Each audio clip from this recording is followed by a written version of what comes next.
ए झीटी are वर्ष booking होते जून मस जो आसवे मत फोन कले मोर हाथ भांगी मुझे आस देखा रिहर्सल कर रिहर्सल आसिक कले चढ़िले पेंडाल डायरेक्टर राइटर कले नाच कर हाथ भी भांगी प्लस नाच भी कर आम रखी कौन करूँ झीटा पर झील कहीं आम कहलु ठीक अच्छे लेखा लिखी रख ना पैसा दे देकी जातु घर मगा सी कहला मु गरीब झील पैसा मगै पारि टाइम नहीं 7 दिन आनीदेवी गोटे गाड़ी मगला भड़ा गाड़ी से नहीं कहला लिखिदे गला ये लेखाटा भी आप देखिए निज हाथ में लिखी ब्लांक पेपर नु निजे भी किणी पछपट देखो दे गला कहला मुझे हाथ भर फेरेबी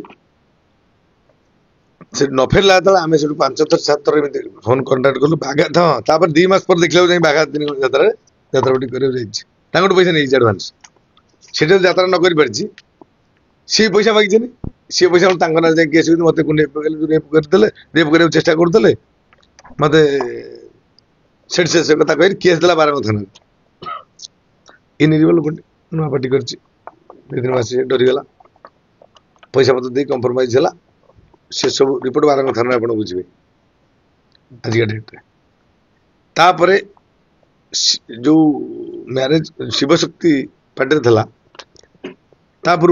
माड जोड़ दे स्त्री झील फिर सब छुटू आई आम सब ए जानू ये झील को हाँ जी मैरेज कर चाहता शिवशक्ति मालिक स्त्री से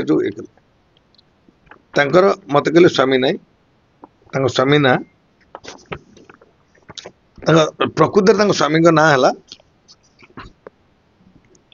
हाँ मुझे से विषय पैसा तो मांग नदेले आम से वकिल नोटिस कलु वकिल नोटिस वकिल देला आमको जे से ब्लांक पेपर साइन कर पैसा ब्लांक पेपर साइन कर प्रमाण देखिए पूरा निजे साइन कर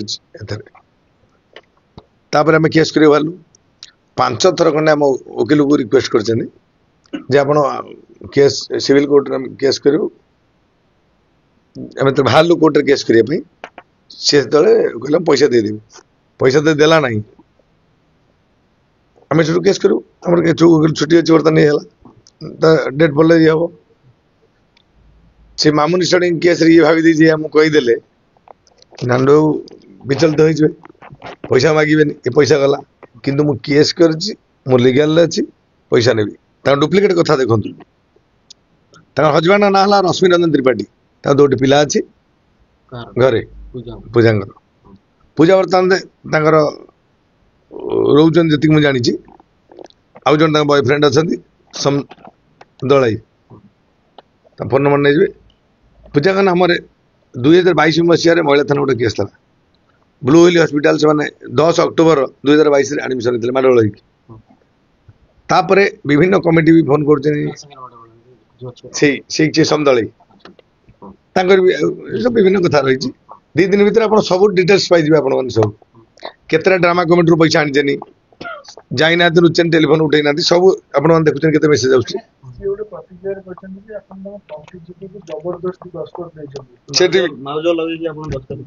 आमर जो यात्रा पार्टी हुए 3टा यात्रा पार्टी गोटे जगह रोचे से 3टा यात्रा पार्टी 600 लोक सब जावा से जगह पर तंठी जीवी देते कहीं लोक जानले 150 झुआ मोर अच्छा अलग विभिन्न जदि तंठी जीवी दौड़ी आसी थाना एफआईआर दवा ना घर पड़ेगा थाना एफआईआर दवा कि मेडिकल जीवा कि कौन करते वर्षे चलीगला पहला ए कांदुचनी बोलते मत लगे लगुच मीडिया देखुली आज गोटे वीडियो कांदुचनी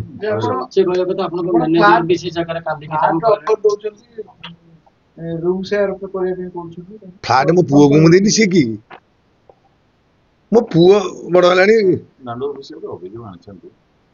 मत कहले पूजा मो कथा बुझे मत फ्लाट देवी सोना भी देवी हिरोनी कर देवी शुण बुझला ता कथा कौन बुझी सी कौन मो कथा बुझ मत बुझे टी मु बुझे सी कौन मत कौन 600 लोक मोर 150 झी अच्छा मो पार्टी की जातु आप बुझे मो आगू कौन आसीना झील मैंने मो स्टाफ झील कम पुओ कम ऑल स्टाफ यात्रा जो कहते जो टे स्ट्रंग एडमिनिस्ट्रेशन स्ट्रंग ତା ମାନେ ହଉଛି ଏହା କୌଣସି ଷ୍ଟାଫ ମୋ ଆଗରେ ଜୋରରେ କଥା ହୁଅନ୍ତିନି, ମୋ ସାମ୍ନାକୁ ଆସନ୍ତିନି, ଝିଅ କଣ ପୁଅ କଣ।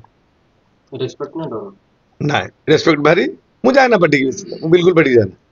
ଆପଣ ଜାଣିଥିବେ ଖଣ୍ଡଗିରି ଯାଏ, ଓଳା ଶୁଣି କୋଉଠି ଯାଏ 10-15 ମିନିଟ୍ ଭିତରେ ପଳାଏ। ମୁଁ ଯାତ୍ରାପାଟି ଯାଏ ନା କି ରହେ ନା। ମୋର ଅଫିସ ନାହିଁ ଯୋଉ ଯାତ୍ରାପାଟିରେ କି ମୋ ବୁକିଂ ପାଇଁ ଅଫିସ ନାହିଁ। ଏଇଠି ଦେଖୁଛନ୍ତି କାଚଘର କମିଟି ଆସିଲେ ଯାତ୍ରା ଷ୍ଟାଫକୁ ଯୋଉ ବୁକିଂ, ସେଇ ଯୋଉ ପେଣ୍ଡାଲ ଧିରେ ଗୋଟେ ଅଫିସ ଅଛି, ଯୋଉ ସାଇଡ୍ ନା ନାହିଁ ମ୍ୟୁଜିକ୍ ସେପଟଟା, ସେଇଠି ତଣ୍ଟି ଚିପିଲେ ଇଏ କଣ ମ୍ୟାନେଜର ଆଉଁସିଲା। ମ୍ୟାନେଜର କାନ୍ଦିଲାନି, ସେ କହୁଛି ମିଡିଆରେ ମ୍ୟାନେଜର ଚେଞ୍ଜ କରୁଛି, ବ୍ୟାଟ୍ ଟଚ୍ ନାହିଁ, କାନ୍ଧ ଆଉଁସିଲା କହିଛି।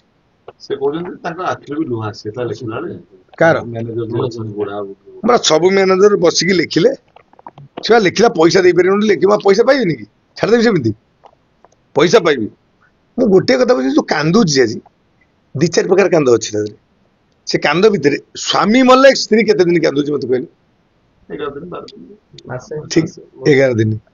ମା ପୁଅ ମଲେ ମା ମାତ୍ର ମାସେ କାନ୍ଦିବ, ମା ମାସେ, ସ୍ତ୍ରୀ 11 ଦିନ, ସ୍ୱାମୀ ଦିନେ, ସ୍ତ୍ରୀ ମରିଗଲା ସ୍ୱାମୀ ଦିନେ କାନ୍ଦିବ। ଏସବୁ କଥା ସେ ବର୍ଷେ ଆଣି କାନ୍ଦୁଛି, କହିଦେଲେ କାନ୍ଦିଛି କୁଆଡେ, କିଏ କହିଲା ତା ଦେହରେ? ଆପଣଙ୍କୁ ପାଟି ଚଢେଇବ ନା ମୋ ଜୀବନରେ ମୁଁ ସେଭଳି ଭୁଲ କରେ ନା। ଏ ଯୋଉ କେସ୍ ବାସ ମାଲିକନା ମିଛରେ କଲା, ଆପଣ ସେ କହୁଛି ଗରିବ ପିଲା, 600 କଣ ଚଢୁଛି ଜାଣିଛନ୍ତି? ଗରିବ କିଣିଥିଲା, ପଇସା କୋଉଠି ହେଲା? ଦେଖନ୍ତୁ ତାର ବିଜନେସ କଣ। ମୁଁ ପଇସା ଯେତିକି କଷ୍ଟରେ କମାଏ, ମୁଁ 2-4ଟା ଜିନିଷ ଇଏ କରେ। ଆପଣ କହିଲେ ଯିବି, ମନେକର ଯେ ରୋଗରୁ ଯେତେ ପଡ଼ିଛି ମୋ ଗାଁକୁ ଜାଣନ୍ତୁ, ଅସୁବିଧା ମୁଁ ସାହାଯ୍ୟ କରେ। ମୋର ପିଲା ଯୋଉଠି ମୋ ଯାତ୍ରା ଯୋଉଠି ହଉଛି, ଆଉ ଗୋଟେ ଜାଣିଥାନ୍ତୁ, ଯାତ୍ରା 20 ମିଟର ଭିତରେ ହଉଛି। ମୋ ଦୁଆର ମୋର 20 ମିଟରରେ ଯାତ୍ରା ହଉଛି, ଯୋଉଠି ଆମେ ମୋ ପରିବାର ରହୁଛି। ଏତେ ସବୁ ଘଟଣା ହେଲା କେହି ଜାଣିଲେନି। ମୋ ପରିବାର ଠିକ, ମୋ ଫ୍ୟାମିଲି ବିଷୟରେ ଆପଣ ଜାଣିନାହାନ୍ତି। ଏ ଯଦି ଆସିଛନ୍ତି ଏତେ ବାଟ, ଯାଇକି ପଚାରିବେ ଲୋକମାନଙ୍କୁ, ଲୋକ କହିବେ। ଯାତ୍ରାରୁ ପୂଜା ବାହାରିବାରୁ ମୁଖ୍ୟ ଭୂମିକା ଗ୍ରହଣ କରୁଛନ୍ତି ଆମର ପଣ୍ଡା ମ୍ୟାଡାମ ସୋନାଲି ପଣ୍ଡା। ସିଏ କଣ କରିବ? ସିଏ ଚାକିରି କରିଛି ତାର। ସିଏ କହିବା କଥା ଯେ ନାଣ୍ଡୁ ବାବୁ ମାଲିକ ନୁହନ୍ତି, ସୋନାଲି ପଣ୍ଡା ହଉଛନ୍ତି ମାଲିକ, ତାଙ୍କ କହିବା ଅନୁସାରେ। ଶୁଣନ୍ତୁ, ଆପଣ ଯାତ୍ରାପାଟିରେ ଯାଇକି ପଚାରି, ବର୍ତ୍ତମାନ ଯୋଉ ପଡିଛି ତ୍ରିଶୂଳିଆରେ, ଆପଣ ସେଇଠି ବୁଝିବେ ଯାତ୍ରାପାଟି କଣ। ଯାତ୍ରାପାଟି ବୋଧେ ଆପଣ ବୁଝିନାହାନ୍ତି, ମୋ ବାପା ବି ଆଧାରେ କଥା କୁହନ୍ତି ନାହିଁ। ଆଡମିନିଷ୍ଟ୍ରେସନ ଜଣେ, ମୁଁ ପଚାରିବି ରେଲସେଲରେ ହଉଥିବ, ମୁଁ ଯୋଉଠି ବସେ ମୋ ସିଟରେ, ମୋ ବାପା ନିଜେ କୁହନ୍ତି ନା ମୁଁ ସେଠି ବସିବିନି, ମୁଁ ସାଇଡରେ ବସିବି। ୱାନ୍ ମ୍ୟାନ୍ ଆର୍ମି ମୁଁ, ମୋ ବିନା ଇନଷ୍ଟ୍ରକ୍ସନ ଯାତ୍ରାପାଟି ଚାଲିବନି। 3ଟା ଯାତ୍ରାପାଟି ଫୋନରେ ଚାଲେ, ସେ ମାଲିକ ମୁଁ ଜଣେ। ଯାତ୍ରା ଇନଷ୍ଟ୍ରକ୍ସନ ମାଲିକ ଯାଉଥିବେ, ମୁଁ ନ ଯାଇକି ପାଟି ଚାଲେ। ଆଉ ତାକୁ ଯୋଉ କହୁନାହାନ୍ତି ବୋଧେ ଚାହୁଁଛନ୍ତି ତୁଳସୀ ଗଣ୍ଡାଠୁ ସେ ବାହାରି ଯାଉ, ଏ ତ ତୁଳସୀ ଗଣ୍ଡାଠୁ ବାହାରି ଯାଉ, ବଦନାମୀ ଏମିତି କଲେ ନାଣ୍ଡୁ ବାବୁ କାଳେ ଦବିଯିବେ, କିଛି ହବାର ନାହିଁ। ଶୁଣନ୍ତୁ, ସେ ଯୋଉ 600 ଲୋକ ଥିଲେ, ବନ୍ଧୁକ ଦେଖିଲେ କେହି ଜାଣିପାରିଲେନି, ବର୍ଷେ ହେଲାଣି। ମୁଁ ତ ବନ୍ଧୁକ ଜାଣି ନାହିଁ, ତମେ ଇଏ କଲ। ଲାଇସେନ୍ସ ଆପଣ ନେଟରେ ମାରିଲେ ଜଣା ପଡିବନି। ବନ୍ଧୁକ ରହିଲେ ଲାଇସେନ୍ସ ଟା ଦବ ନା ନାଇଁ ଥାନାରେ? ବିନା ରଖିପାରିବନି ଲାଇସେନ୍ସ। ଆପଣ ଆମେ ଗୋଟେ ଘରୁ ବାହାର ଲୋକ, ଆମେ ଜାଣିଛନ୍ତି 25 ବର୍ଷ ମୋ ପରିବାର ସରପଞ୍ଚ ନମିନି, 8ଟା ପଞ୍ଚାୟତ ଯୋଉ ଅଛି, ଯୋଉ 5ଟା ପଞ୍ଚାୟତ ସବୁବେଳେ ସ୍ୱାଧୀନ ମୁଁ ଜିତେ ସରପଞ୍ଚ ନମିନି। ରାସ୍ତାଘାଟ, ପାଣି ପବନ, ତମେ ଟାଉନରେ ଯୋଉ ତମ ଗାଁରେ ସେଭଳିଆ।